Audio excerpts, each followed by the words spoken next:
ومن الناس من يشري نفسه ابتغاء مرضات الله والله رؤوف بالعباد। আল্লাহ তাআলা বলে কিছু সংখ্যক মানুষ এমন রয়েছে যেই সমস্ত মানুষ তারা নিজের জানকে আল্লাহর জন্য, আল্লাহকে সন্তুষ্টি কল্পে তারা নিজের জানকে বাজি রাখে। কোন সুবহানাল্লাহ।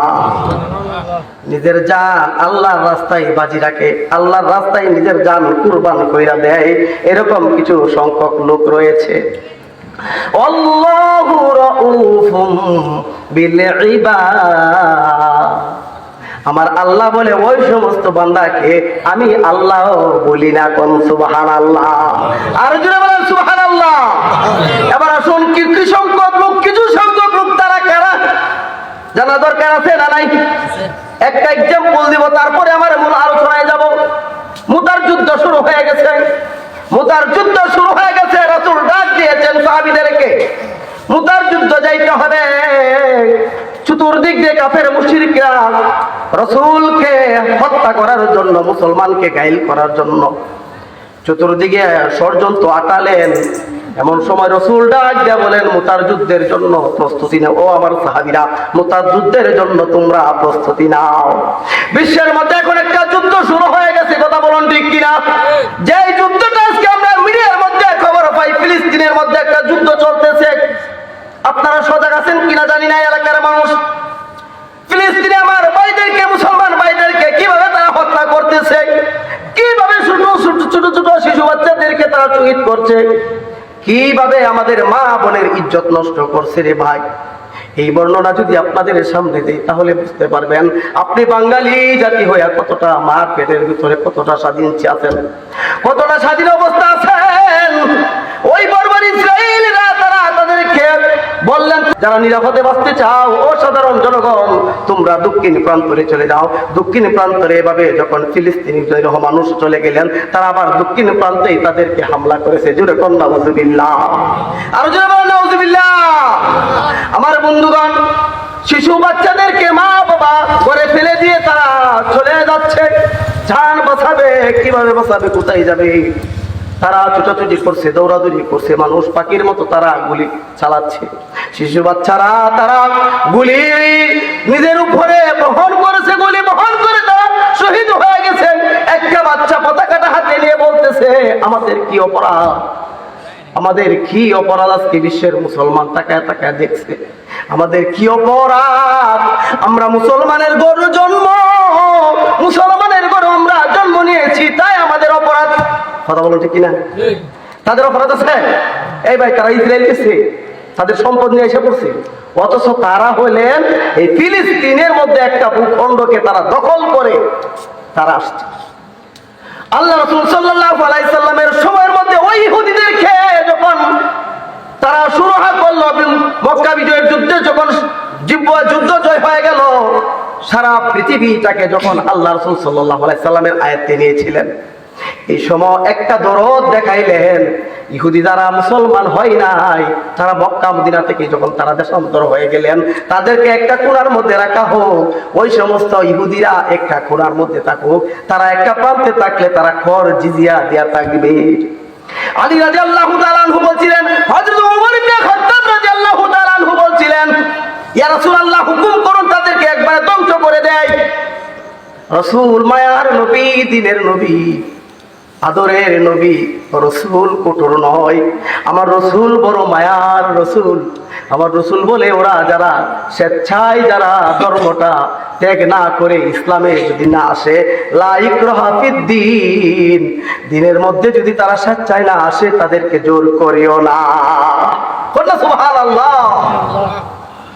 এই বর্বর ইহুদিরা তারা হলো বাদাম না, তারা হলো সেখানে তারা উড়ে এসে বসে আজকে তারা রাজ কায়েম করেছে। তারা নিরহ মানুষের উপরে এরকম ভাবে হামলা করছে রে ভাই।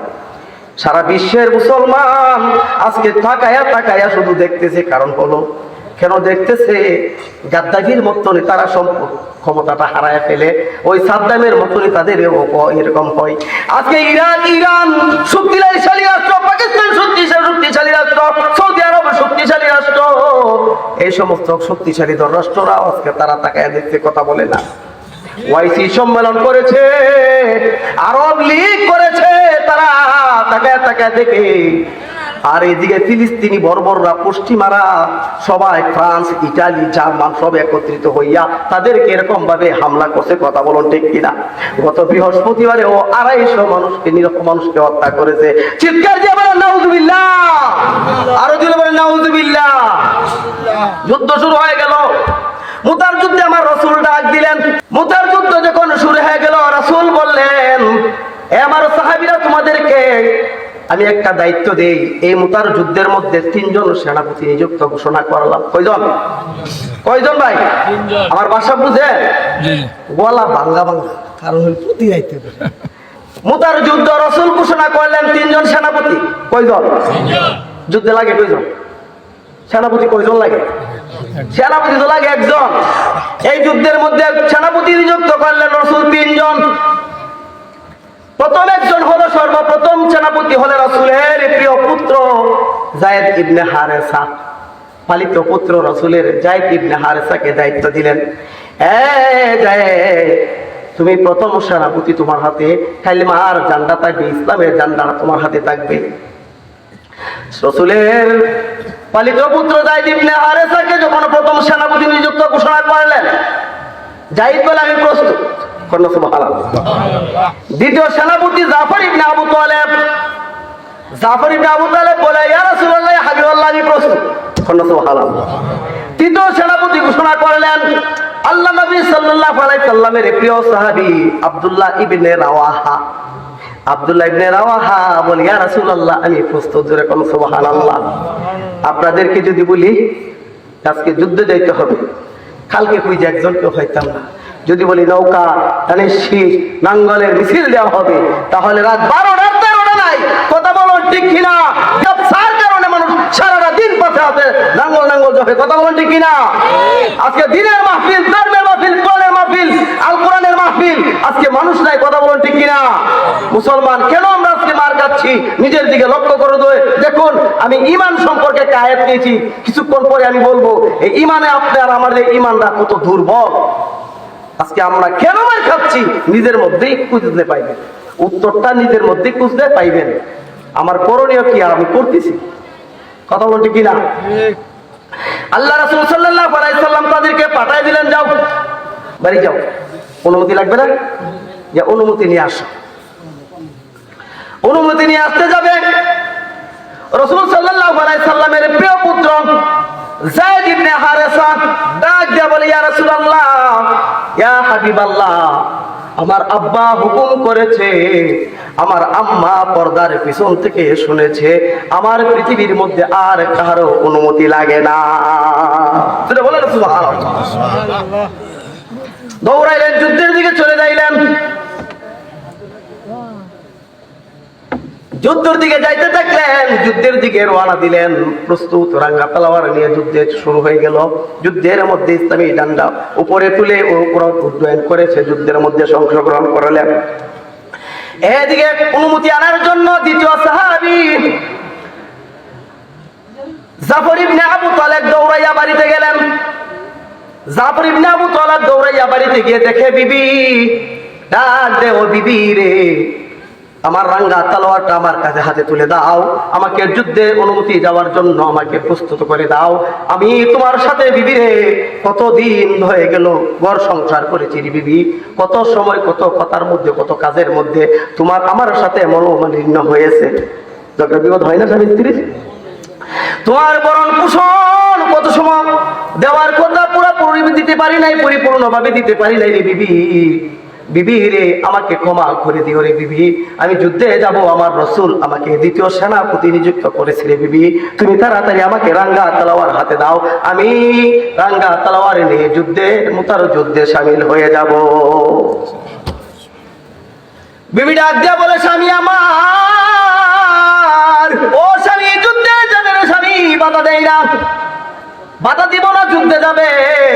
স্বামী রে, একটু দাঁড়াও রে স্বামী, একটু দাঁড়াও, একটু দাঁড়াও, আমি তোমার কাছে নেও তলোয়ার হাতে তুলে দিলাম, যুদ্ধে যাবে, আমি বাধা দেই না, তবে আমার প্রভুর কাছে একটু দোয়া কইরা দে।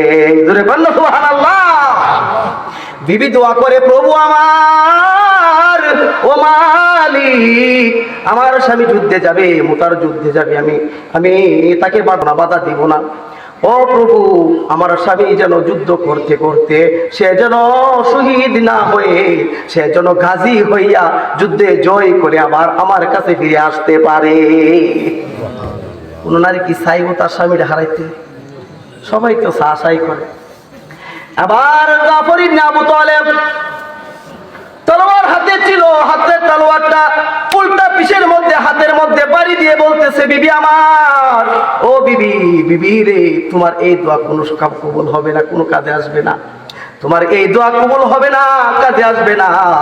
কারণ হলো আমার রাসূল দ্বিতীয় সেনাপতি ঘোষণা করছে আমাকে, যে যুদ্ধে লাগে একজন, এই যুদ্ধের সেনাপতি বিবির 3 জন। আর বুঝার বাকি রইল না রে বিবি, প্রথম সেনাপতি যখন সে শহীদ হবে, দ্বিতীয় সেনাপতি আমি ইসলামের ডান্ডা হাতে তুলে নিব। ধরে বলনা সুবহানাল্লাহ। তারা জানতেন নাকি জানতেন বলেন? তারপরেও ইসলামের জন্য, রাসূলের জন্য জীবন এভাবে বিসর্জন করতেন, ঠিক কিনা? এবার জাফর ইবনে আবু তালেব ওই তলোয়ার, রাঙ্গা তলোয়ার নিয়ে যখন যুদ্ধে যাবে, দৌড়াচ্ছে, পিছন দিয়ে স্বামী করে আদরের স্ত্রী রাখে, সারা দেয় নাই। সন্তানরা ডাকে, মা বাবা ডাকে, পুত্র করে ছেলেরা ডাকে, মেয়ে ডাকে, আব্বু আব্বু করে, কিন্তু পিছনের দিকে তাকাই না। রাসূলের প্রিয় সাহাবী পিছনের দিকে তাকাই না। যদি তাদের দিকে তাকাই তাহলে মায়া লাগে। জীবন সংসার ছেড়ে দিয়েছে, মা ছেড়ে দিয়েছে, বাবা ছেড়ে দিয়েছে, সন্তান ছেড়ে দিয়েছে, ভালোবাসার প্রিয় পাত্র তার স্ত্রীদেরকে ছেড়ে দিয়েছে। কথা বলুন ঠিক কিনা? সব ছেড়ে দিয়ে শুধু আমার রাসূলের সন্তুষ্টির জন্য সে যুদ্ধে অংশগ্রহণ করে ফেলেছে। এদিক দিয়ে যুদ্ধ শুরু হয়ে গেছে, অতর্কিত হামলা যুদ্ধ শুরু হয়ে গেছে। রাসূল সাল্লাল্লাহু আলাইহি সাল্লাম নিয়ে অসন্তুষ্ট হয়ে যায়। তার মনের মধ্যে শুধু এই তামান্না, দৌড়াইয়া যুদ্ধের মধ্যে অংশগ্রহণ করলেন তৃতীয় সাহাবী আব্দুল্লাহ ইবনে রাওয়াহা। সবে মাত্র বিবাহ করছে, মেহেদিও যাই নাই, সবে মাত্র বিবাহ করেছে।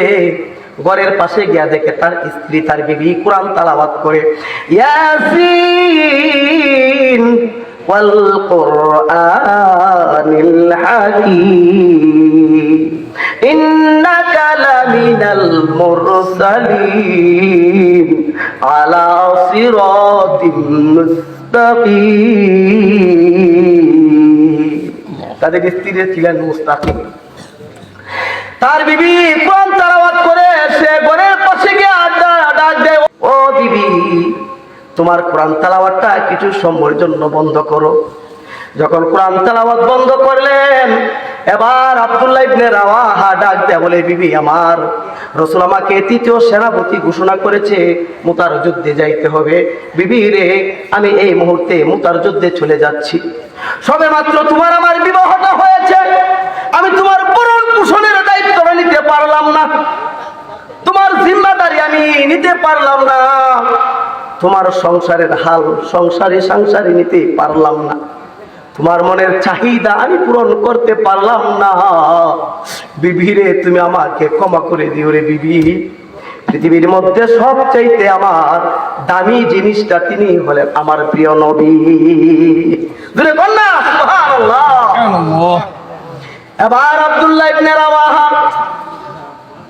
যুদ্ধে চলে যাবে। বিবি ঘর থেকে ডাক দিয়ে বলে, ও স্বামী রে, যুদ্ধে যাবে, বাধা দেই না রে স্বামী, তবে একটু ঘরের ভিতরে ঢুকুন, আপনার চেহারাটা আমি একটু দেখে নেই, কারণ আপনার চেহারা তো আমি দেখি নাই, আপনার চেহারাটা আমি একটু দেখে নেই।